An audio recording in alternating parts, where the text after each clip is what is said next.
Ja sam učiteljica Zvonimirka Jovičić. Radim u školi koja ima veliku dušu. U pitanju je osnovna škola Moša Pijade u Izdvarici. Moja škola je izdvojeno odeljenje u osnovnoj školi Moša Pijade u Žagubici. Inače, škola u kojoj radim nalazi se među Homoljskim brdima, podno Beljanice, planinske lepotice.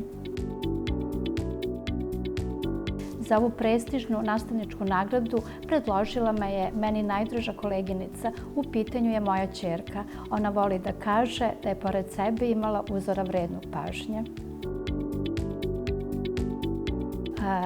Moja ćerka navodi da je ističe često da je oduševljena mojom upornošću i na koji sam način Srpskoj obrazovnoj pozornici pokazala kako male škole zaista mogu postati pravi bastioni znanja u kojima je nastava u pravom smislu reči prilagođena potrebama svakog učenika.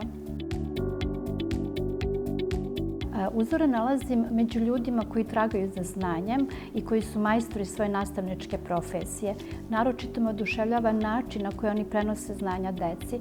Naravno da se među tim uzorima i među tim divnim ljudima nalazi i moja ćerka i meni najdraža koleginica.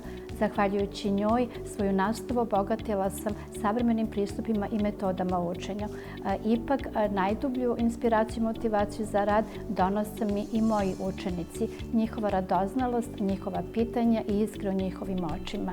Zato obećavam da ću se zauvek truditi da učiteljski žižak u mojoj duši vazda gori.